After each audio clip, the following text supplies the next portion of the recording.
power also from Gintoki, who was also in that hand thing. Gintoki, he's just a lazy guy, right?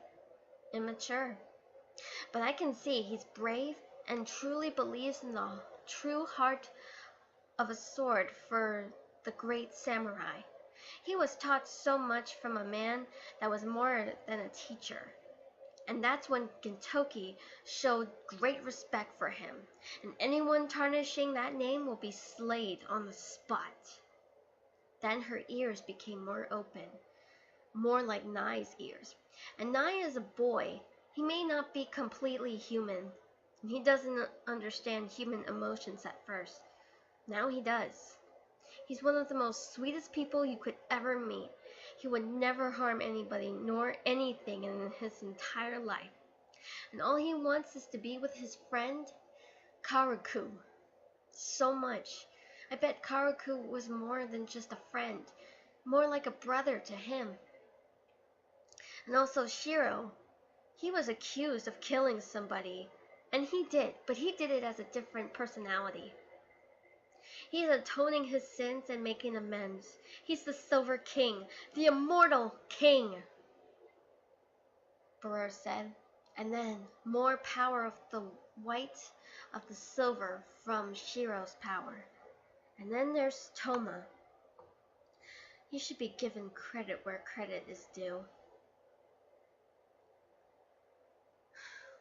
What did he ever do to anyone else other than being lucky? He has the power. He's got his family, his friends, his allies that believe in him. Accelerator, Mikoto, Index, everyone that he cares about believes in him. She could feel Toma's power in her right hand. And things were tough for Kotetsu, rejected by his friends when he was a child because of his powers of Nex. And when he became a hero after being motivated by one, he wasn't so popular for trying to be a hero. Hell, he wanted to retire after that. He didn't want to be one anymore because, Barnaby was pretty popular at the time. But you know what? Kotetsu never stopped trying to save lives. And now he's appreciated and he's as popular as Barnaby is. Maybe people don't really know that underneath that whole reckless, hot-blooded, and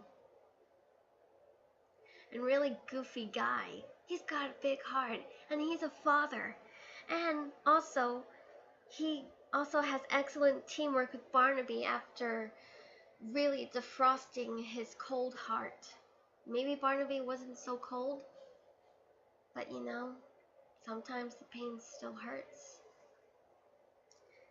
Oh, and also, I can't forget about this one person that really showed me the way. Eren Yeager. He suffered many losses. His mother, the former deceased Levi squad, and also others that he has regrets that he couldn't save.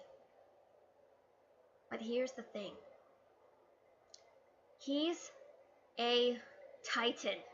He's going to slaughter all Titans, and he's going to save humanity in his own world from total extinction. Eren may have a passionate attitude, but he has a belief. Even when it seems like it's impossible, he never gives up. Even when he has fallen down before and realizing what his father did, now he's going to really pay for it. He's going to give credit where credit is due for everyone. And he's finally going to avenge those that have died from the hands of the Titans. Briar could feel so much power from her friends. She knew she wasn't alone. Neither will I. I went through shit myself. I had an abusive father, a mother that has done so much for me, but she suffered by my dad's hand as well. The friends I lost during my last days before graduation, witnessing a child being shot, and I had to bury that kid after it died, and there were many other things. But I'm bulletproof. My heart is rubber, elastic, and I am titanium, and I am not afraid of you, Bloodbones! Briar shouted. She could feel the combination of these powers swarming inside of her. Bloodbones couldn't believe it. You gotta be kidding me. You absorb all of their powers? Impossible. Nothing is impossible, Briar said. Now I'm gonna show you how much I care about them. Tetsuga! Tensho! Briar shouted, letting out Ichigo's power. Then she used the gum gun abilities of Luffy's and took him down. Are you seeing this? Kotetsu said, stunned. Yeah, I'm seeing it.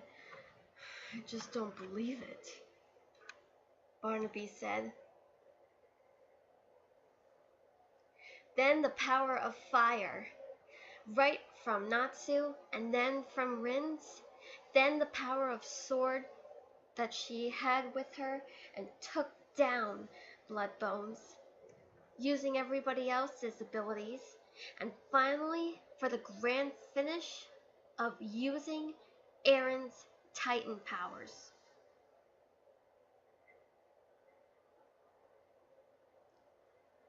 Briar never felt like she was so much powerful, but now for the first time, she felt a lot stronger. And when she became her normal self, the powers faded. You really are powerful. I don't believe it, Bloodbones said.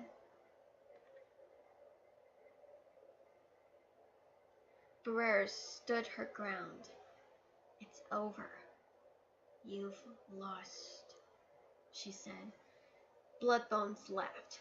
You really think I lost? Bloodbones said.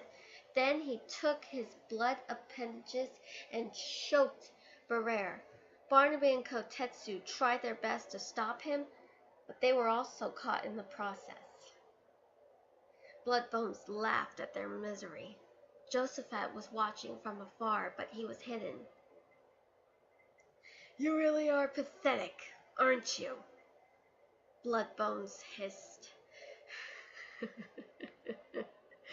You know, your powerful words, they remind me of someone that I killed right before she died. Oh man, she was just talking about how the prince of the Fireburn Hills was going to change the world and be the wonderful husband that I would ever be with. She was so pathetic. Love, everything, friendship, the greatest kingdom ever to come? Yeah, right. Well, you know what? I don't believe in that horse shit. And I killed her. That stupid Princess Marion. What a pathetic excuse for that witch, Bloodbones hissed. Josephat felt as if he'd been punched in the stomach. He had the horrendous memory of Marion being killed by someone. Now he was starting to remember who it was. It was Tommy Rollins, back before he became what he is now. Princess Marion. I don't believe it. Now he was angry.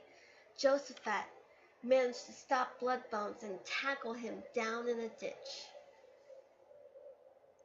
Briar managed to catch her breath, but she leaned over the ditch, calling out Josephat's name. Luckily, Josephat and Bloodbones were fine.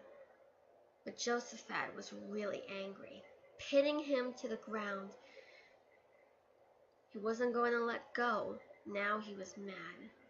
And then he said to Bloodbone, saying, "All right, Thomas Rawlings, you're going to pay dearly for your life. Now,